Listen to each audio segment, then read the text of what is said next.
આપણે ગણિતમાં પ્રકરણ 10 વર્તુળ વિશે અભ્યાસ કરી રહ્યા છે।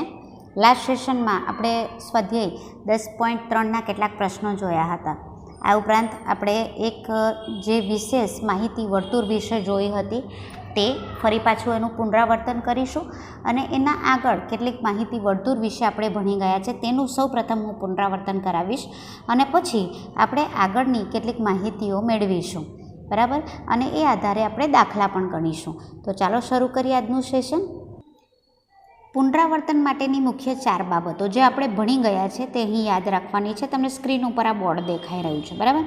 હવે લાસ્ટ સેશનમાં આપણે છેલ્લે એવું જોયેલું કે જો તમારી પાસે આ જીવા સરખી હોય, તમને મેં કીધેલું કે આ જીવા આપણે 9 લંબાઈની જોઈ છે, બરાબર।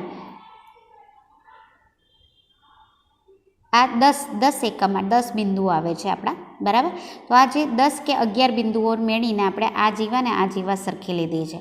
તો આપણે એવું લીધેલું કે એને સંગત ચાપ એટલે તમે આ બિંદુ જુઓ તે સરખા થશે, ઠીક છે।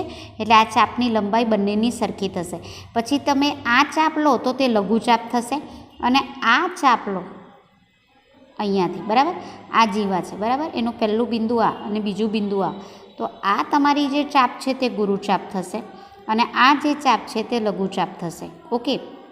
તેવી જ રીતે અહીં તમે આ જીવા લો છો તો પહેલું બિંદુ અને છેલ્લું બિંદુ આ થશે, આ બિંદુ તમારું લઘુચાપ થશે અને અહીંથી આ જે લો છો તે તમારું ગુરુચાપ થશે, ક્લિયર। તો જો જીવા સરખી હોય તો તેને સંગત લઘુચાપ અને જો જીવા સરખી હોય તો તેને સંગત ગુરુચાપની લંબાઈ કેવી થશે? સરખી થશે, ઓકે। હવે એક બાબત આપણે આ જોઈ જે લાસ્ટ સેશનમાં આપણે જોયું। આ ઉપરાંત જો તમારી જીવા આ સરખી હોય, બંને જીવાના માપ સરખા હોય એટલે તેની લંબાઈ સરખી હોય, ધારો કે આનું માપ 9 સેન્ટીમીટર છે તો આનું માપ પણ 9 સેન્ટીમીટર એટલે બંને સરખી લીધી છે। એટલે જો જીવા સરખી હોય તો તેનું કેન્દ્રથી અંતર, બરાબર, આપણે ભણી ગયા છે તે સરખું હોય। અહીં તમે આ જે લાઈન બતાવી તમને કેન્દ્રથી અંતર થાય, તેવી રીતે આ જીવાનું કેન્દ્રથી અંતર આ થાય, બરાબર, તે આપણે ભણી ગયા છે। એ કેવું હોય? સરખું હોય, ઓકે। એક આ બાબત। ત્યાર પછી આપણે બીજું ભણી ગયા તો એ છે કે જો જીવા સરખી હોય એટલે ધારો કે હમણાં કીધું તેમ આનું માપ 9 છે તો આનું માપ પણ 9 છે, બરાબર। તો શું થશે કે આ જે ભાગ છે આ ભાગ, બરાબર, આ તમને દોર્યો તે અને આ શું છે મિત્રો? યાદ આવે છે? એ છે ત્રિજ્યા। તો અહીં તમે આ જો જીવા સરખી હોય તો આ તો છે ત્રિજ્યા, તો હવે ત્રિજ્યા તો કેવી થાય? સરખી થાય, તમે જોઈ લો, બરાબર, બધી ત્રિજ્યા સરખી થાય ને પાછું એમાં આ જીવાનું માપ પણ કેવું આપ્યું છે? સરખું આપ્યું છે, બરાબર। આ બંને ત્રિકોણ એકરૂપ ત્રિકોણ થઈ ગયા, તો આ ખૂણાના માપ પણ કેવા થાય? સરખા। અને આ જે ખૂણો તમને બતાવ્યો, બરાબર, આ ખૂણો એ કેવો છે? ક્યાં બને છે? કેન્દ્ર આગળ બને છે। તો આવા ખૂણાને આ જીવાએ કેન્દ્ર આગળ આંતરેલો ખૂણો કહેવાય। તો અત્યારે આપણે શું ભણ્યા? કયું પુનરાવર્તન કર્યું કે જો જીવા સરખી હોય તો તે જીવાએ કેન્દ્ર આગળ આંતરેલા ખૂણાનું માપ પણ કેવું થાય? સરખું થાય, બરાબર, તેના વિશે ભણ્યા। આગળ જોઈએ મિત્રો। તો હમણાં મેં તમને વાત કરી તે અહીં છે વર્તુળના ચાપે કેન્દ્ર આગળ આંતરેલો ખૂણો, ધારો કે આપણી AB એ લઘુચાપ છે, બરાબર। તો અહીં તમે જોશો કે અહીં જે લઘુચાપના 2 અંત્ય બિંદુ છે A અને B એને કેન્દ્ર સાથે જોડી દઉં તો મને મળે છે જીવા AP અને જીવા PB, બરાબર। હવે ફરી કહું છું મિત્રો, લઘુચાપ AB છે તેના અંત્ય બિંદુ A અને Bને કેન્દ્ર સાથે હું જોડી દઉં તો મારાથી બોલાઈ ગયું જીવા નહીં પણ તે મળે છે ત્રિજ્યા। એટલે અહીં PA અને PB આપણને ત્રિજ્યા મળે છે। જો આ 2 ત્રિજ્યાને કેન્દ્ર સાથે જોડું છો તો તમે જોશો કેન્દ્ર આગળ એક ખૂણો બનાવે છે, બરાબર। તો અહીં આ ખૂણો કયો છે? APB। તો અહીં ખૂણો APB એ વર્તુળના ચાપે કેન્દ્ર આગળ આંતરેલો ખૂણો કહેવાશે। તો ચાલો મિત્રો આપણે જે અત્યાર સુધી ભણ્યા સમજ્યા એના આધારિત એક પ્રમેય જોઈ લઈએ।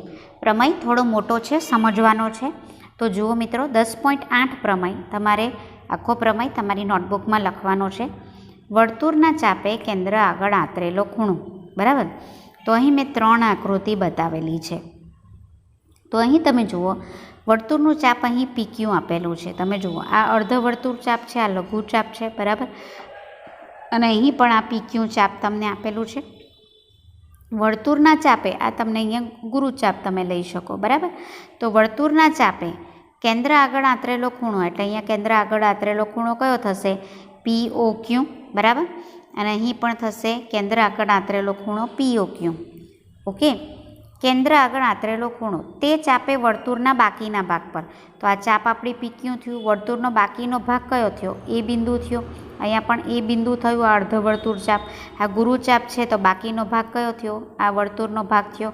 તો બાકીના ભાગના કોઈ પણ બિંદુ આગળ એટલે અહીં આપણે એ બિંદુ લઈ લીધું. આગળ આંતરેલો ખૂણો કયો થશે? PAQ. અહીંયા થશે PAQ ને અહીંયા પણ થશે PAQ, બરાબર. એના કરતાં બમણો હોય, મતલબ PAQ કરતાં બમણો હોય. કયો? POQ. POQ એ કેવો થશે? PAQ કરતાં બમણો એટલે કે 2 ગણો થશે. આપણે એવું સાબિત કરવાનું છે. એટલે અહીં તમને શું આપ્યું છે?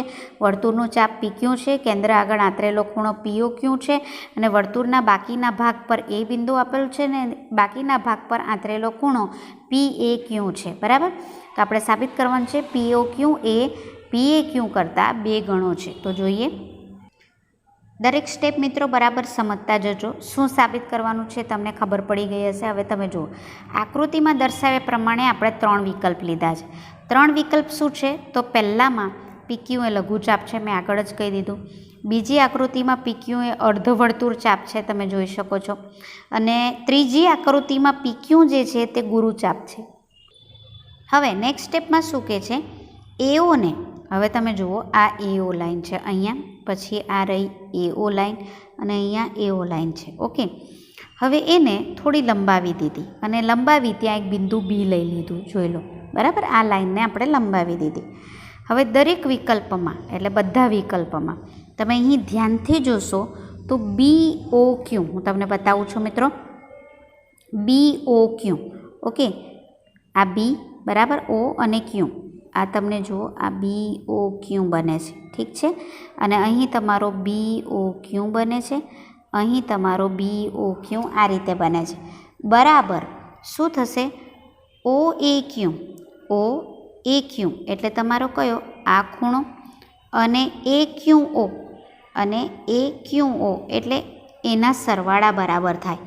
આના સરવાળા અને આના સરવાળા બરાબર, આ બાજુ આ ને આના બરાબર થાય. હવે આવું કેવી રીતે આવ્યું મિત્રો? તો આપણે બહિષ્કોણ શીખી ગયા છે, એનું થોડું પુનરાવર્તન કરી લઈએ. ધારો કે આ ત્રિકોણ છે, બરાબર, અને એ ત્રિકોણનું નામ A, B અને C છે, જેમાં C ખૂણા સાથે અહીં એક બહિષ્કોણ બને. બહિષ્કોણની વ્યાખ્યા મેં સમજાવી દીધી, ફરી પુનરાવર્તન કરું છું. ત્રિકોણના કોઈપણ ખૂણા સાથે રેખિક જોડનો ખૂણો બનાવે. આ ત્રિકોણનો ખૂણો એની સાથે જુઓ, રેખિક જોડનો ખૂણો બનાવે. એ ખૂણાને આ ત્રિકોણનો બહિષ્કોણ કહેવાય. એટલે અહીં ACD એ આ ત્રિકોણનો બહિષ્કોણ કહેવાય, આપણે ભણી ગયા છે. અને અહીંયા કયા ખૂણા સાથે બનાવ્યો ખૂણો? તો C ખૂણા સાથે. તો હવે ત્રિકોણના બાકીના 2 ખૂણા કયા બાકી રહ્યા? A અને B. એને તેના અંતઃસમ્મુખ કોણ કહેવાય, એવું આપણે ભણી ગયા છે. અને ત્રિકોણના બહિષ્કોણનું માપ તેના અંતઃસમ્મુખ કોણના સરવાળા બરાબર થાય. મતલબ અહીંયા જે આકૃતિ દોરી એમાં ACDનું માપ એ ખૂણા A અને ખૂણા B ના સરવાળા બરાબર થાય, આવું આપણે ભણી ગયા છે. તો હવે એનો જ ઉપયોગ અહીં કરવાનો છે. તો તમે અહીંયા જોશો કે જે BOQ જે છે, બરાબર. હવે હું ત્રિકોણ બતાવું છું, તે તમે જુઓ. આ જે ત્રિકોણ છે, ઠીક છે, ત્રિકોણ AOQ, અહીંયા પણ છે ત્રિકોણ AOQ અને અહીંયા પણ છે ત્રિકોણ AOQ, ઠીક છે. હવે એમાં આ જે O ખૂણો છે 3 એની સાથે આ બહિષ્કોણ બનાવે છે, બરાબર. કયો છે? BOQ. જોઈ લો, આ ખૂણો અને આ ખૂણો આ જે BOQ છે એ તમારો બહિષ્કોણ થશે, બરાબર. હવે આ બહિષ્કોણ છે તો અંતઃસમ્મુખ કોણ કયા થયા? O સાથે બનાવે છે, તો આ ત્રિકોણમાં બાકી કયા ખૂણા રહ્યો? ખૂણો A, બરાબર, અને ખૂણો Q, ઠીક છે. 3 A ને Q એ બાકી રહ્યા. O સાથે બહિષ્કોણ બનાવે, એ અંતઃસમ્મુખ કોણ થયો? તો આમ BOQ એ A અને Q અંતઃસમ્મુખ કોણના સરવાળા બરાબર થાય. એટલે અહીં નીચે લખેલું છે, કેમ આવું લખ્યું? કે અહીં AOQ BOQ એ બહિષ્કોણ છે જેનો સરવાળો તેના અંતઃસમ્મુખ કોણના સરવાળા બરાબર થાય. અને તેવી જ રીતે તમે જોશો તો બીજો ત્રિકોણ લો, બરાબર. ધ્યાનથી જોજો બચ્ચાઓ. તો આ તમે જોશો, તમારો જે ખૂણો છે તે જુઓ એ ઓ ક્યુ એ અહીં બહિષ્કોણ છે એટલે તેના અંતઃસમૂહકોણના સરવાળા બરાબર અહીં થાય, બરાબર. આ બીઓ ક્યુનો સરવાળો. હવે તેવી જ રીતે આ ત્રિકોણ તમને દેખાયો, ત્રિકોણ કયો છે? એઓપી, બરાબર. તેવી રીતે અહીંયા ત્રિકોણ લઉં છું, જુઓ એઓપી, અને તેવી રીતે અહીંયા ત્રિકોણ લઉં છું એઓપી. અને તમારો જે બહિષ્કોણ છે તે બહિષ્કોણ અહીંયા તમે જુઓ, ઓકે. તો એ તમારો બહિષ્કોણ છે તે થશે એઓ આ ક્યુ, બરાબર. હવે અહીંયા આપણે બીઓ ક્યુ લીધેલો હતો ને, અહીંયા આપણો બીઓપી એ બહિષ્કોણ થશે. તો અંતઃસમૂહકોણ કયો થશે? એ અને પી. અહીંયા પણ અંતઃસમૂહકોણ એ અને પી, ને અહીંયા પણ એ અને પી થશે. એટલે અહીં જે તમને વાક્ય લખેલું છે તે કોના માટે લખેલું છે? મેં ત્રિકોણ એઓ ક્યુ માટે અહીંયા બતાવ્યો ને, આ ત્રિકોણ તેના માટે. એમાં બીઓ ક્યુ એ બહિષ્કોણ થશે, જેનો સરવાળો તેના અંતઃસમૂહકોણના માપના સરવાળા બરાબર થશે. તો હવે આ ત્રણ ત્રિકોણ એઓ, ત્રણ આકૃતિમાં એઓ ક્યુ માટે શું થશે? હમણાં જ આપણે ભણ્યા કે બીઓ ક્યુ જે બહિષ્કોણ હતો તેનો સરવાળો અંતઃસમૂહકોણના માપના સરવાળા બરાબર થાય. હવે આ ત્રિકોણ લઈ લો. હવે એ ત્રિકોણમાં તમે જોશો એઓ અને ઓ ક્યુ એ શું થશે? સરખું થશે. કેમ? કારણ કે ત્રિજ્યા છે, તમે જોઈ લો, બરાબર. હવે જો બાજુ સરખી હોય તો તેની સામેના ખૂણા સરખા થાય. આ બાજુ સરખી છે, બરાબર. તો હવે તમે જુઓ ત્રણ ત્રિકોણમાં સરખું જ છે, એટલે એક ત્રિકોણમાં બતાવી દઉં તમને. તો આ એઓની સામેની બાજુ ક્યુ છે અને ઓ ક્યુની સામેની બાજુનો ખૂણો કયો છે? એ. ઓએની બાજુનો સામેનો ખૂણો ક્યુ છે અને ઓ ક્યુની બાજુનો સામેનો ખૂણો એ છે, બરાબર. એટલે આ એ અને ક્યુ ખૂણા કેવા થશે? સરખા. ઓકે. એટલે હવે આ એ ખૂણાને હું કહી શકું ઓએ ક્યુ, અને ક્યુ ખૂણાને કહી શકું હું ઓ ક્યુ એ, બરાબર. એ બંને કેવા થશે? સરખા. ત્રણ આકૃતિમાં જુઓ સરખા થયા. એટલે આ બંને ખૂણા કેવા થયા? સરખા થયા. તમે જોઈ લો, બરાબર. હવે એનો અર્થ એમ થાય કે અહીં હું આજે એ ખૂણો જે છે, બરાબર, આ ક્યુ ખૂણો અને એ ખૂણો સરખા છે. તો આ ક્યુ ખૂણો જે છે તેની બદલે હું આ લખી શકું, કારણ કે બંને સરખા છે. તો હવે આ આકૃતિમાં લખું છું, મતલબ કે આ સમીકરણમાં લખું છું કે બીઓ ક્યુ બરાબર ખૂણો ઓ એ ક્યુ, આ લખ્યું. અને આ જે છે એટલે કે ક્યુ ખૂણો છે એના બદલે ફરી પાછો કયો લખું છું? ખૂણો. તો ખૂણો લખું છું હું ઓ એ ક્યુ. હવે આ ઓ એ ક્યુ બે વાર થઈ ગયા જુઓ, એટલે બે ઓ એ ક્યુ, બરાબર. આ શું કર્યું આપણે? બી, આ જે ખૂણો છે બીઓ ક્યુ, એના બદલે આપણે શું લખી શકીએ? બે માપ ખૂણો ઓ એ ક્યુ, એટલે આ. હવે તેવી જ રીતે તમે અહીં તમે જોશો, જે આગળ પણ મેં તમને દર્શાવ્યું કે આ તમે જુઓ, બરાબર. આ ખૂણો અને અહીં આ ખૂણો એ પણ તમારો શું થશે? બહિષ્કોણ થશે. કયા ત્રિકોણમાં? તો ત્રિકોણ હમણાં તમને દોરીને બતાવું. જુઓ આ ત્રિકોણમાં. કયો? ત્રિકોણ એપીબીમાં. ઓકે. અહીંયા પણ ત્રિકોણ એપીબીમાં બહિષ્કોણ થશે અને અહીંયા પણ ત્રિકોણ એપીબીમાં બહિષ્કોણ થશે. કોની સાથે? એ સાથે, ઓ સાથેનો. તો અંતઃસમૂહકોણ હવે આના માટે જુઓ બીઓપી એ બહિષ્કોણ થશે, બરાબર. એનો સરવાળો કોના બરાબર થશે? આ જે એસ ખૂણો છે અને પી ખૂણા બરાબર ત્રણ આકૃતિમાં. એ ખૂણાને હું કહું બીએપી, ઓકે. અને જે આ પી ખૂણો છે એને હું કહી દઉં એપીબી, બરાબર. એના સરવાળા બરાબર થશે. પણ અહીં ફરી પાછું આ ત્રિજ્યા છે, બરાબર. અહીં તમે જોશો કે ઓપી અને ઓએ એ ત્રિજ્યા છે, એટલે એની સામેના ખૂણા, એટલે આની સામેનો ખૂણો પી અને આની સામેનો ખૂણો એ કેવા થશે? સરખા. એટલે આ બે ખૂણા કેવા થાય? સરખા. એટલે કે બીએપી બરાબર એપીબી, બંને સરખા થઈ ગયા. ઓકે. તો હવે આ જે બીએપી લખું, અથવા તો હું આ જે ખૂણો છે એ પી, આ જે એ ખૂણો છે ને એ, બરાબર, એને હું પી સુધી કહું, પી સુધી લંબાવું. એના બદલે હું અહીં ઓ સુધી લંબાવું, બરાબર. એટલે અહીં જે આ ખૂણો છે, માફ કરશો મિત્રો, આ જે પી લખાઈ ગયું, આ જે ખૂણો છે તે થશે પીઓબી, બરાબર. ફરી લખું છું, આ જુઓ તમે, આ આપણો બહિષ્કોણ થશે, બરાબર. કયો ખૂણો? એ થશે બીઓપી. આ બહિષ્કોણ થયો. ઓકે. હવે અંતઃસમૂહકોણ કયા થયા? એ અને પી. ઓકે. હવે એ ખૂણાને હું લખું છું તો કેવી રીતે લખીશ? ઓ એ પી. ઓ એ પી એ અંતઃસમૂહકોણ.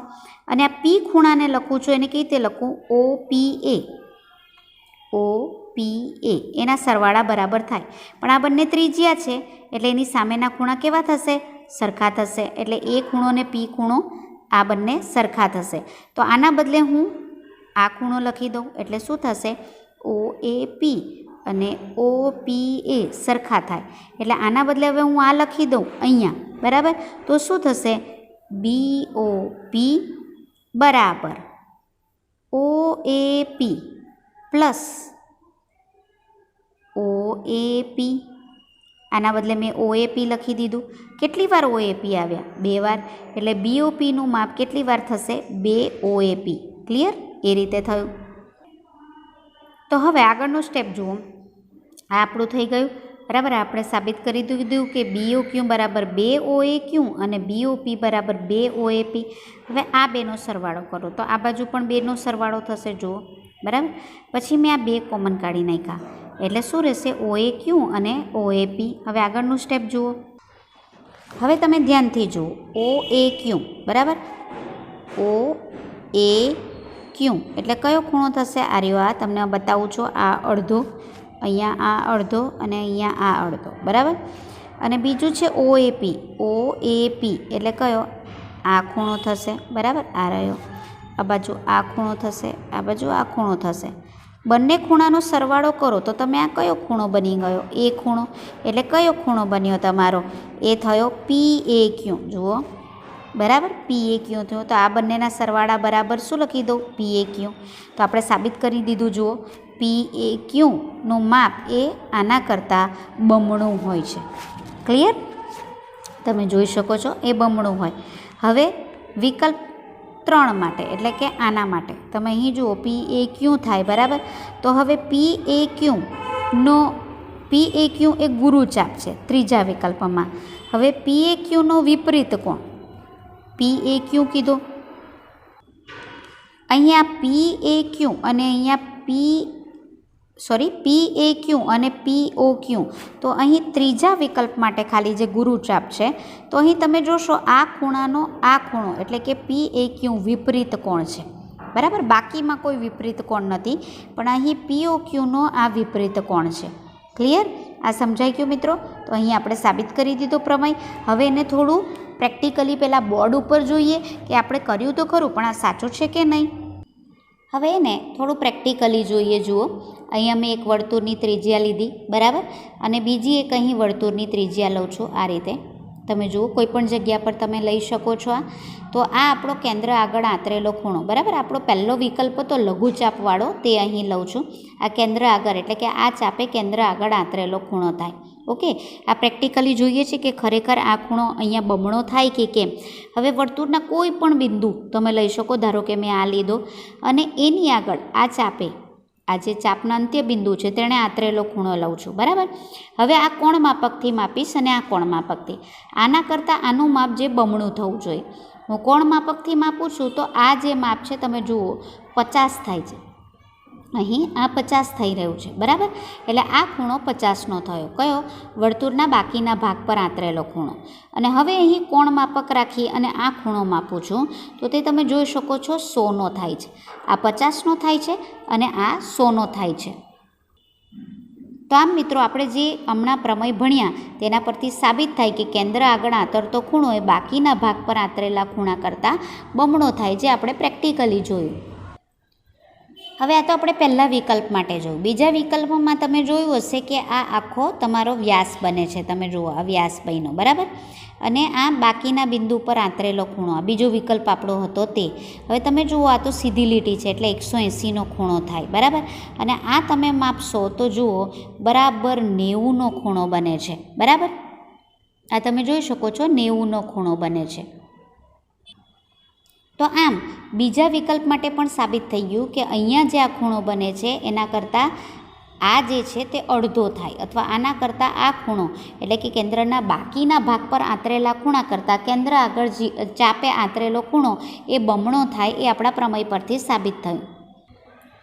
હવે મિત્રો, અહીં તમને સ્ક્રીન ઉપર આ ત્રીજી જે વિકલ્પ હતો તે દર્શાવેલો છે કે જેમાં અહીં આ જે છે તે ગુરુચાપ છે, બરાબર. કેન્દ્ર આગળ આંતરેલો ખૂણો આ થશે આ. ઓકે, હવે અહીં હું કોણ માપકથી આ વર્તુળના બિંદુ આગળ કોઈ પણ બિંદુ આગળ આંતરેલો ખૂણો માપું છું તો તે 120 થાય છે.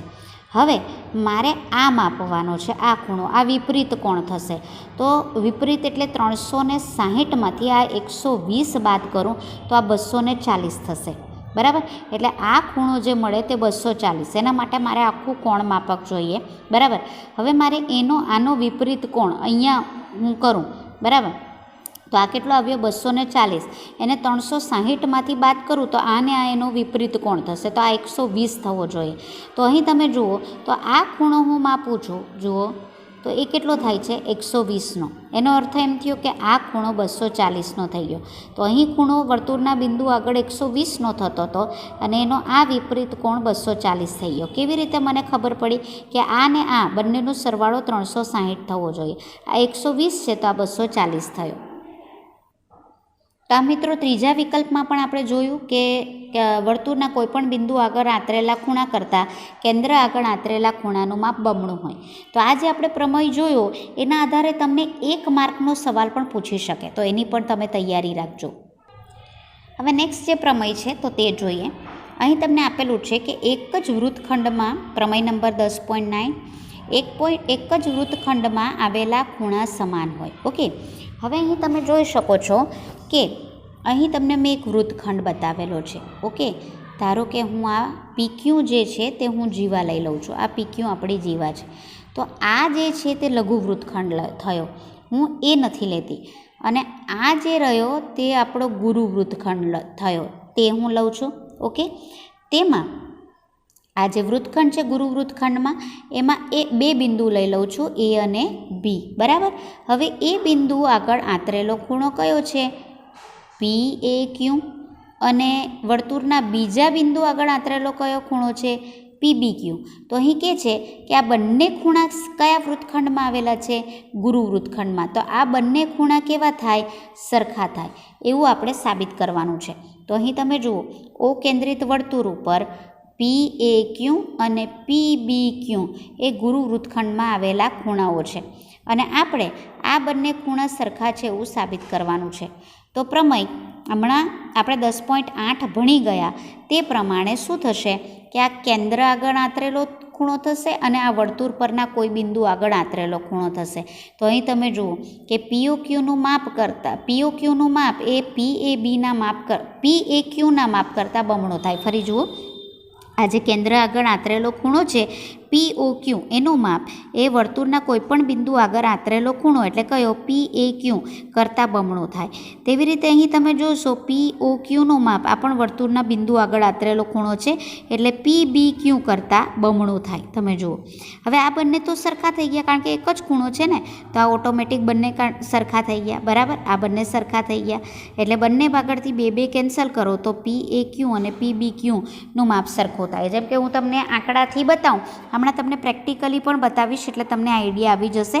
પણ ધારો કે PAQનું માપ શું છે 30. બરાબર, એના ગુણ્યા 2 એટલે POQ કેટલા થયા 60 થયા. બરાબર, હવે POQ 60 છે તો એના 2 ગણા PBQ થાય એટલે એ પણ કેટલા થશે 30 થશે. તો તમે જુઓ આ બંને ખૂણા કેવા થઈ ગયા સરખા થઈ ગયા. તો પ્રેક્ટિકલી હવે પેલા બોર્ડ ઉપર આપણે એને જોઈ લઈએ.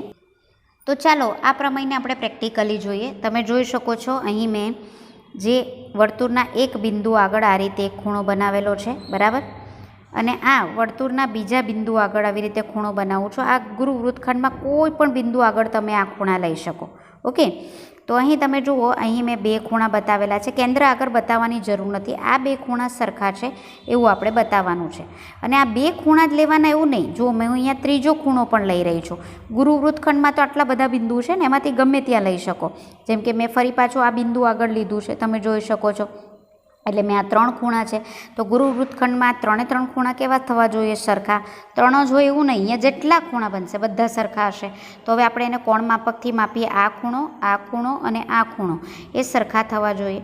તો કોણ માપકથી આપણે માપીએ છીએ તો તમે જોશો આ 60નો ખૂણો બને છે. બરાબર, આ ખૂણો કોણ માપકમાં માપવાથી 60નો. હવે તમે અહીંયા ધ્યાનથી જુઓ તો આ ખૂણો પણ અહીં તમે જોશો આ 60નો બન્યો. ઓકે, અને આ ખૂણો તમે માપો તો એ પણ તમે જોશો તો એ પણ તમારો 60નો બને છે। તો આ મિત્રો આના પરથી સાબિત થાય કે એક જ વૃત્તખંડમાં ગમે તેટલા ખૂણા આવેલા હોય તે બધાના માપ કેવા હોય, સરખા હોય છે। નેક્સ્ટ જે આપણો પ્રમેય છે તે જુઓ 10.10। જો બે બિંદુઓને જોડતો રેખાખંડ એ રેખાખંડને સમાવતી, બે બિંદુને જોડતો રેખાખંડ એ રેખાખંડને સમાવતી રેખાની એક જ બાજુએ આવેલા બીજા બે બિંદુ આગળ સમાન ખૂણો આતરે તો ચારેય બિંદુ એક જ વર્તુળ પર આવેલા છે। હવે આપણે જે હમણાં આગળ પ્રેક્ટિકલી સમજી ગયા એ જીઓ બોર્ડ ઉપર હું તમને બતાવું કે જેથી એ ચારેય બિંદુ એક જ વર્તુળ પર આવેલા છે એ તમને ખ્યાલ આવી જાય। તમે અહીં જોઈ શકો છો કે અહીં મેં આ બે બિંદુ લીધા છે, આ ગુરુ વૃત્તખંડ છે। તો ગુરુ વૃત્તખંડ પર એક અહીં આ ખૂણો બને છે અને બીજો એક આ ખૂણો બને છે। બંને 60ના માપના હતા, બરાબર, એટલે બંનેના માપ સરખા હતા। તો અહીં આ ખૂણાનું બિંદુ, આ ખૂણાનું બિંદુ તમે જુઓ આ વર્તુળ ઉપર છે અને આ જે બીજા બે બિંદુ લીધા એ પણ કેવા છે, વર્તુળ પર છે। તો તમે જોઈ શકો છો કે આ ચારેય બિંદુ એક જ વર્તુળ પર છે। તો આ તો જીઓ બોર્ડમાં મેં તમને સમજાવ્યું। તો હવે એ પ્રમેય આપણે કેવી રીતે સાબિત કરી શકીએ તો તે જોઈએ। માફ કરશો મિત્રો, આપણે એને સાબિત નથી કરવાનું, આપણે વગર સાબિતીએ સ્વીકારી લેવાનું છે કે જો અહીં આ બે ખૂણા જો સરખા હોય, બરાબર, તો આ ચારે ચાર બિંદુઓ એક જ વર્તુળ પર આવેલા હોય અને જો વર્તુળ ચારે ચાર બિંદુઓ એક જ વર્તુળ પર આવેલા હોય તો તેવા બિંદુને વૃત્તીય બિંદુ કહેવાય। એટલે મિત્રો 1 માર્ક્સમાં તમને આ સવાલ પૂછાય કે વૃત્તીય બિંદુ એટલે શું, તો એક જ વર્તુળ પર આવેલા બિંદુઓને વૃત્તીય બિંદુ કહેવામાં આવે છે। બીજો એક નિયમ મિત્રો જોઈએ, તે નિયમ તમારો આ છે જે તમને સ્ક્રીન ઉપર લખેલો છે। હવે એના માટે જુઓ, ઓ કેન્દ્રિત વર્તુળનું ચાપ PQ અર્ધવર્તુળ છે, તમે જુઓ, બરાબર, આ એક ચાપ છે, અર્ધવર્તુળ ચાપ છે PQ, બરાબર। અહીં તમે જુઓ PQ એ વ્યાસ છે, કેન્દ્રમાંથી પસાર થાય છે અને આ અર્ધવર્તુળ ચાપ બને છે તથા એ બિંદુ એ વર્તુળ પરનું બિંદુ છે। તમે જુઓ, ગમે ત્યાં લઈ શકો તમે, અહીંયા પણ ગમે ત્યાં લઈ શકો, એ બિંદુ એ વર્તુળ પરનું બિંદુ છે। હવે પ્રમેય 10.9 મુજબ આપણે શું જોયું કે આ PAQ ખૂણાનું માપ, બરાબર, એ POQ ખૂણાનું માપ એ PAQ ખૂણા કરતાં બમણું થાય, એટલે આના કરતાં આ ખૂણાનું માપ બમણું થાય એવું આપણે ભણી ગયા હમણાં જ। અને આ POQ ખૂણો એક લીટી બને છે, એક લીટી એટલે કેટલો ખૂણો હોય, 180નો, એટલે એ મૂકી દીધો, બરાબર, 2 PAQ, આ બેને આમ છેદમાં લાવો એટલે 180ના છેદમાં 2 એટલે 180 ભાગ્યા 2 કરો, બરાબર, તો કેટલા આવશે, 90, એટલે 90 આવશે, એટલે PAQ કેવો થાય, 90। તો અહીંયા જે આ PAQ ખૂણો છે ને, તમે જોશો કે આ જે છે તે અડધું વર્તુળ બને છે, એની અંદર આ ખૂણો આવેલો છે એટલે એને અર્ધવર્તુળનો અંતર્ગત ખૂણો કહેવાય। તો અહીંયા તમે અર્ધવર્તુળનો અંતર્ગત ખૂણો એ 90નો હોય।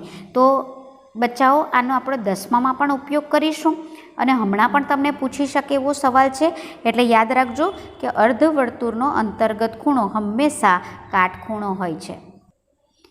ચાલો બચ્ચાઓ એને જીઓ બોર્ડ ઉપર જોઈ લઈએ। તો તમે આ જીઓ બોર્ડ ઉપર જુઓ, મેં અર્ધવર્તુળ ચાપ બતાવેલી છે અને કોઈ પણ બિંદુ આગળ આ તમે જોઈ શકો છો એક ખૂણો બનાવેલો છે, બરાબર। તો હવે એને કાટખૂણિયાની મદદથી તમે જોઈ શકો છો, જુઓ તો 90નો ખૂણો બન્યો, બરાબર। એટલે તમે એમ કહેશો કે ટીચર આ જ બિંદુ એ 90નો ખૂણો થાય, નહીં, તમે વર્તુળ પરનું કોઈ પણ બિંદુ જોઈ શકો છો। આ તમે જો કાટખૂણો બન્યો એ તમને બતાવી દીધું। હવે આ અર્ધવર્તુળ છે એમાંથી કોઈ પણ બિંદુ લઈ લો, આ, બરાબર, સપોઝ મેં આ બિંદુ લઈ લઉં, તમે જુઓ અર્ધવર્તુળ ચાપનો અંતર્ગત ખૂણો આ બની ગયો। હવે પેલું કાટખૂણિયું તમે જુઓ એ પણ 90નો બની ગયો, બરાબર। તો આ પરથી સાબિત થઈ ગયું કે તમે આ કોઈ પણ બિંદુએ, બરાબર, તમે અહીં જોઈ શકો છો, આ બિંદુ લઈ શકો અથવા આ બિંદુ પણ તમે લઈ શકો, જે હમણાં બતાવ્યું મેં તમને। તો ત્યાં જે આ ખૂણો બનાવે છે, ક્યારે આ અર્ધવર્તુળ ચાપ હોય તો જ તેનો અંતર્ગત ખૂણો એ 90નો એટલે કે કાટખૂણો હોય છે। હવે ચાલો મિત્રો આ જીઓ બોર્ડ ઉપર આપણે એક નવી આકૃતિ બનાવીએ। અહીં તમે જુઓ વર્તુળના મેં 4 બિંદુ લઈ લીધા, 1, 2, 3 અને 4 અને એને પરસ્પર જોડી દીધા। તો જુઓ મને અહીં વર્તુળની અંદર એક ચતુષ્કોણ બને છે અને આ ચતુષ્કોણના ચારે શિરોબિંદુ વર્તુળ ઉપર છે, જોયું મિત્રો। તો તો અહીં વર્તુળના 4 બિંદુ લઈને એક ચતુષ્કોણ, જેમાં સામસામેની બાજુ તમે આ જુઓ, અહીં સમાંતર છે, આ સમલંબ ચતુષ્કોણ છે. એટલે એવું નથી કે સમલંબ ચતુષ્કોણ જ બને, કોઈ પણ ચતુષ્કોણ, બહિર્મુખ ચતુષ્કોણ કોઈ પણ બને, ચોરસ, લંબચોરસ, બરાબર, સમલંબ, આ બધા બને. તમે અહીં જુઓ તો આ જે છે તે એક સમાંતર બાજુ મેં અહીં ચતુષ્કોણ બનાવેલો છે. ક્લિયર? એટલે સમાંતર બાજુ ચતુષ્કોણ, સમલંબ, લંબચોરસ, ચોરસ, સમબાજુ, એવું બધું જ તમે અહીં કોઈ પણ બહિર્મુખ ચતુષ્કોણ તમે વર્તુળ પરના 4 બિંદુની મદદથી બનાવી શકો. હવે બીજી એક માહિતી લઈએ આપણે. અહીં મેં આ ખૂણો માપ્યો, બરાબર, તો આ ખૂણો તમે ધ્યાનથી જોશો તો મને મળે છે 70. હવે હું એની સામેનો ખૂણો અહીં માપું છું, બરાબર, ધ્યાનથી જોજો મિત્રો, અને એ મળે છે મને 110. હવે આ 70માં તમે 110 ઉમેરો તો કેટલા થાય? 180. એટલે અહીં આ બે સામસામેના જે ખૂણા છે તેનો સરવાળો કેટલો થયો? 180. હવે હું આ ખૂણો માપું છું, તો આ ખૂણો માપું છું તો એ થાય છે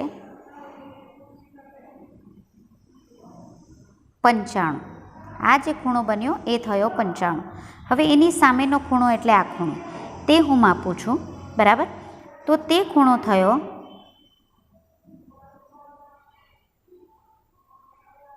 105. તમે ધ્યાનથી જોશો તે ખૂણો થાય છે 105. 95 વત્તા 105 કરશો એટલે કેટલા થશે? 180. તો આમ મિત્રો, આ પરથી આપણે 2 વસ્તુ શીખ્યા. શું શીખ્યા? તો જે ચતુષ્કોણના 4 શિરોબિંદુઓ વૃત્તિઓ હોય એટલે એક જ વર્તુળ પર આવેલા હોય, તો તેવા ચતુષ્કોણને ચક્રીય ચતુષ્કોણ કહેવામાં આવે છે. ફરી કહું છું, જે વર્તુળના 4 શિરોબિંદુ વૃત્તિઓ હોય એટલે કે એક જ વર્તુળ પર આવેલા હોય, તો તેવા વર્તુળને ચક્રીય ચતુષ્કોણ કહેવામાં આવે છે. તેવા ચતુષ્કોણને ચક્રીય ચતુષ્કોણ કહેવામાં આવે છે. ફરી બોલું છું મિત્રો, કદાચ મારી બોલવામાં ભૂલ થઈ છે, ફરી બોલું છું, વર્તુળ બોલાઈ ગયું છે. જે ચતુષ્કોણના 4 શિરોબિંદુ વૃત્તિઓ હોય તે ચતુષ્કોણને ચક્રીય ચતુષ્કોણ કહેવામાં આવે છે. વૃત્તિ એટલે એક જ વર્તુળ પર આવેલા હોય, ને ચક્રીય ચતુષ્કોણના સામસામેના ખૂણાનો સરવાળો 180 હોય. જે બે ખૂણાનો સરવાળો 180 થાય એવા ખૂણાને આપણે શું કહેતા હતા? પૂરક. એટલે તમે એમ પણ કહી શકો કે ચતુષ્કોણના સામસામેના ખૂણા પૂરક હોય એટલે કે બંનેનો સરવાળો 180 થાય. તો અત્યારે આપણે જે ભણ્યા તે વગર સાબિતીએ સ્વીકારવાનું છે પ્રમેય 10.11 અને 10.12માં, કે ચક્રીય ચતુષ્કોણના સામસામેના ખૂણાનો સરવાળો 180 થાય, અથવા એનાથી પ્રતિપ વિધાન એટલે કે ઊંધું, કે જો ચતુષ્કોણના સામસામેના ખૂણાના જોડનો સરવાળો 180 થાય તો તે ચક્રીય ચતુષ્કોણ છે. એટલે ચક્રીય ચતુષ્કોણ હોય તો સામસામેના ખૂણાનો સરવાળો 180 અને સામસામેના ખૂણાનો સરવાળો 180 હોય તો તે ચક્રીય ચતુષ્કોણ છે. એ વિવિધ દાખલાઓમાં જ્યારે સાબિત કરશું ત્યારે તેનો ઉપયોગ કરીશું, અને ખાલી જગ્યામાં પણ તે તમને પૂછાઈ શકે છે. અત્યાર સુધી આપણે જે ભણ્યા એના આધારિત ચાલો સ્વાધ્યાય શરૂ કરીએ. તો તે છે સ્વાધ્યાય 10.5નો પહેલો પ્રશ્ન. આપેલી આકૃતિમાં O કેન્દ્રવાળા વર્તુળ ઉપર, આકૃતિ આપી છે, O કેન્દ્રવાળું વર્તુળ છે, એના પર તમે જોઈ શકો છો ABC બિંદુ આવેલા છે, કે જેથી તમે જુઓ BOC આ કેટલા થયા? 30 થાય છે. પછી AOB તમને આપેલ છે, AOB એ કેટલો થાય છે? 60 થાય છે. જો ચાપ ABC સિવાયના વર્તુળ ઉપર D બિંદુ આપેલું છે તો તમારે ADC શોધવાનું છે. બહુ જ સહેલો દાખલો છે મિત્રો. હવે તમે અહીં જુઓ, આ જે AOC છે, બરાબર, એનું આપણે અહીંયા OB જોડેલું છે તો 2 ભાગ બને છે, બરાબર. એ 2 ભાગના ખૂણા આપેલા છે, એક 30 અને આ 60. તો એ બંનેનો સરવાળો કરી દઉં તો મારી પાસે AOC આવી જાય. એટલે તમે જુઓ, AOC બરાબર AOB વત્તા BOC, બંને આસન કોણ છે. હવે આનું માપ 60 છે, આનું માપ 30 છે, બંનેનો સરવાળો કરું તો 90. એટલે અહીં મને AOC ખૂણો જે છે તે કેટલો માપનો મળ્યો? આ ખૂણો જે મળ્યો તે 90નો મળી ગયો, બરાબર. હવે પ્રમેય 10.8માં લખેલું છે કે આ જે ખૂણો છે ADC એના કરતાં આ ખૂણો AOB બમણો થાય. બમણો એટલે કે 2 ગણો, એટલે 2 ADC બરાબર AOC થાય. એડીસી શોધવાનું છે, એઓસી તો આપણી પાસે છે જ, બરાબર. તો હવે શું કરું હું, આ બેને હું આ બાજુ લાવું તો અંશમાં છે તો છેદમાં થઈ જાય, એટલે શું થશે કે એડીસીનું માપ એ એઓસીના માપ કરતાં અડધું થાય, ભાગ્યા 2 થઈ જાય. અંશમાં છે, ગુણાકારમાં તો છેદમાં થઈ જાય. આ ભાગ્યા 2ને 1/2 તરીકે પણ લખી શકો. તો એઓસી કેટલા છે આપણી પાસે 90, તો 90 ભાગ્યા 2 થઈ જશે. તો કેટલા આવશે એડીસી, એ તમારા આવશે 45. આગળ જોઈએ આપણે 10.5નો પ્રશ્ન 2. એક વર્તુળની જીવા અને તેની ત્રિજ્યા સમાન છે. એટલે અહીં તમે જુઓ એપી પીબી ત્રિજ્યા છે, એબી એ જીવા છે. આ 3 તમે જોઈ શકો છો, આ રીતે મેં સરખી બતાવેલી છે. આ જીવાએ લઘુચાપ આગળ આંતરેલો ખૂણો, તો તમે જુઓ અહીંયા એક્સ બિંદુ લઉં છું, આ તમારી લઘુચાપ છે. લઘુચાપ આગળ આંતરેલો ખૂણો એ એક્સ બી થશે, બરાબર. એ શોધવાનું છે. અને તેણે ગુરુચાપ એટલે આ રહ્યું ગુરુચાપ, એના ઉપર મેં વાય બિંદુ લઈ લઉં છું, તો એ વાય બી એ આપણો ગુરુચાપ પર આંતરેલો ખૂણો થશે, એ આપણે શોધવાનું છે. આ પણ બહુ સહેલું છે મિત્રો. કેવી રીતે, તો હવે જુઓ અહીંયા આ જીવા અને આ ત્રિજ્યાઓ સરખી છે, તો અહીંયા ત્રિકોણ બને છે. જુઓ એપીબી થયું, એમાં બધી બાજુઓ કેવી છે, સરખી. બધી બાજુ સરખી હોય તો બધા ખૂણા સરખા થાય. ને ત્રિકોણના 3 ખૂણાનો સરવાળો 180 થાય. એમાં જો બધા ખૂણા સરખા હોય તો દરેક ખૂણાનું માપ કેટલું થાય, 60. એટલે અહીં દરેક ખૂણાનું માપ કેટલું થશે, 60 થશે. તો આ જે પી ખૂણો છે તે પણ કેટલો થશે, 60નો. એટલે અહીં એપીબી કેટલો થશે, 60ના માપનો થશે. હવે આપણે હમણાં પ્રમેય 10.8 ભણી ગયા, તો એમાં જે આ એ વાય બીના બમણો એ આ એપીબી થશે. એટલે એપીબીનું માપ એ એવાય બી કરતાં બમણું થશે, બરાબર. હવે આપણે તો એવાય બી શોધવાનું છે, એટલે એપીબી કરતાં તેનું માપ અડધું થશે, બરાબર. એપીબીનું માપ કેટલું છે, 60નું, એના કરતાં અડધું, એટલે એવાય બીનું માપ કેટલું થશે, 30 થશે. ઠીક છે. હવે અહીં તમે જુઓ તો અહીં ચતુષ્કોણ બન્યો, કયો, એ એક્સ બી વાય દેખાય છે મિત્રો. આ ચતુષ્કોણ બન્યો, બરાબર. આ તમને બતાવું છું કે આ જે છે તે ચતુષ્કોણ બને છે તમારો. આ કેવો ચતુષ્કોણ કહેવાશે, તો કે એના ચારે શિરોબિંદુ વર્તુળ ઉપર છે, એટલે કે તે ચક્રીય ચતુષ્કોણ કહેવાય. અને અહીં એક્સ ખૂણો અને વાય ખૂણો સામસામેના ખૂણા છે. તો ચક્રીય ચતુષ્કોણના સામસામેના ખૂણા કેવા હોય, પૂરક હોય, બરાબર. તો અહીં શું થશે કે ખૂણો એક્સ અને ખૂણા વાયનો સરવાળો પૂરક, એટલે કે 180 થશે.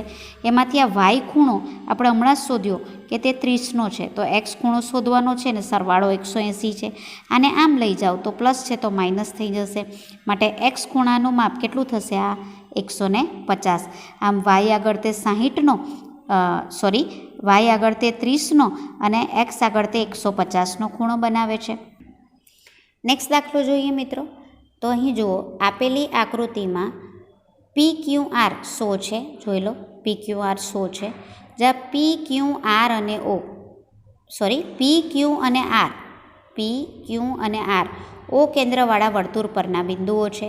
તો આપણે POR એટલે આ શોધવાનું છે. તો ચાલો મિત્રો કરીએ. હવે અહીં તમે જુઓ, અહીં વિપરીત POR એટલે કે PORનો વિપરીત શું થશે, તો કે 2 PQR એટલે કે PQR કરતાં બમણો થશે. આપણે પ્રમેય જોઈ ગયા ને 10.8, તો એના પ્રમાણે. ઓકે. હવે PQR કેટલો આવેલો છે, તો અહીંયા વિપરીત કોણ કયો થશે, તો વિપરીત કોણ થશે OPR, બરાબર. અહીં વિપરીત કોણ OPR બરાબર થશે 2 ગુણ્યા 100, બરાબર. કારણ કે PQRનું માપ અહીં 100 છે, એટલે તે થશે 200. અહીં મિત્રો થોડું લખવામાં ભૂલ છે, ધ્યાન આપશો. અહીં OPR નહીં પણ POR લખજો, બરાબર. એટલે POR બરાબર શું છે, વિપરીત 2 ગુણ્યા PQR, એના કરતાં બમણો થાય વિપરીત કોણ. ઓકે. તો 2 PQR કેટલો આપેલો છે, 100. એટલે અહીં PORનો વિપરીત કોણ કેટલો થશે, 200. ઓકે. તો હવે તમે જુઓ, વિપરીત કોણ એટલે 2 ખૂણાનો સરવાળો. તમે જાણો જ છો કે 360 થાય તેને એકબીજાના વિપરીત કોણ કહેવાય, બરાબર. તો POR લઉં ને એનો વિપરીત કોણ લઉં PORનો, તે બંનેનો સરવાળો કેટલો થવો જોઈએ, આખો 360 થવો જોઈએ, બરાબર. એટલે આ અને આનો સરવાળો આખો 360 થવો જોઈએ. વિપરીત કોણ કેટલો આવ્યો, 200નો. PORનો 200 વિપરીત કોણ આવ્યો, ઠીક છે. એટલે આ થયો 200. ઇક્વલ ટુ 360 ને POR શોધવાનું છે. આ 200 આમ લાવો તો શું થશે? તો POR બરાબર 360 ઓછા 200. 200 આપણે આ બાજુ લઈ આવ્યા તો માઇનસ થઈ ગયા. 360માંથી 200 જશે એટલે 160. માટે અહીં જે POR ખૂણો જે છે તે કેટલો આવ્યો? PO ને R બરાબર. આ જે ખૂણો છે તે કેટલો આવ્યો આપણો? 160નો. ઠીક છે. હવે અહીં તમે આપણે જે શોધવાનું છે તે કયો શોધવાનો છે? OPR. OPR એટલે આ ખૂણો શોધવાનો છે. હવે અહીં ધ્યાન આપજો, ત્રિકોણ OPRમાં ત્રિકોણ OPR આ ત્રિકોણ તમને દેખાઈ રહ્યો છે બરાબર. હવે એમાં તમે જોઈ શકો છો કે OP અને OR એ ત્રિજ્યા છે. એટલે કેવી થશે? બંને સરખી ત્રિજ્યાઓ હોય તે સરખી થાય. એટલે આ ને આ ત્રિજ્યા છે બરાબર. એ બંનેના માપ સરખા થશે. હવે ત્રિકોણની જો બાજુ સરખી હોય તો એની સામેના ખૂણા સરખા થાય. તો હવે અહીંયા તમે જુઓ કે આ OR બાજુ છે એની સામેનો ખૂણો P. P એટલે કયો થશે આપણો? OPR. ઓકે. અને આ OP બાજુ છે બરાબર. તો એની સામેનો ખૂણો કયો થશે? R. એટલે કયો? ORP. એ બંને કેવા થશે? સરખા થશે. ઓકે. હવે આ ત્રિકોણમાં ત્રણેય ખૂણાનો સરવાળો 180 થશે. OPR એટલે આ P ખૂણો, ORP એટલે R ખૂણો અને O ખૂણો એટલે POR બરાબર 180. એમાં POR બરાબર આપણી પાસે 160 છે ઇક્વલ ટુ 180. ઓકે. તો હવે અહીં આ જે 180ને તમે આમ લઈ જાઓ એટલે માઇનસ થઈ જશે. તો અહીં તમે જુઓ આ બંને ખૂણા સરખા છે. ઓકે. આ રહ્યા બંને સરખા. તો આ ORP છે આ રહ્યો, એની જગ્યા પર હું OPR લખી દઉં તો ચાલે. એટલે મેં અહીં OPR લખ્યા. Plus 160 equal to 180. 160ને આમ લઈ ગઈ એટલે માઇનસ થઈ જશે. એટલે 2 વાર OPR બરાબર 180 ઓછા 160 એટલે કેટલા આવશે? 20 આવશે બરાબર. તો અહીં શું થશે કે 2 OPR બરાબર આપણી પાસે શું આવ્યું? તો આપણી પાસે આવ્યું કે 2 OPR બરાબર 20. તો આ 2 ને આ બાજુ લઈ આવો એટલે છેદમાં જશે. તો માટે OPR બરાબર 20/2 ઇક્વલ ટુ કેટલા થશે? 10. તો આમ આપણને OPR બરાબર 10 મળશે. તો આમ આજે આપણે આજના પ્રકરણમાં વિવિધ પ્રમેયો ભણ્યા. 10.8, 10.9, 10.10, 10.11 બરાબર. તો આ બધા પ્રમેયો ભણ્યા. કેટલાક આપણે વિધાનો ભણ્યા કે જે આપણે યાદ રાખવાના છે, જેમ કે અર્ધવર્તુળનો અંતર્ગત ખૂણો એ કેવો હોય છે, કાટખૂણો હોય છે. તો આ બધા પ્રમેય વિશેની આપણે સમજૂતી મેળવી અને સ્વાધ્યાય 10.5 શરૂ કર્યું, જેના 3 દાખલા આપણે જોયા. આગળના દાખલા આપણે આગલા સેશનમાં જોઈશું. ફરી પાછા આ પ્રકરણ સાથે મળીશું.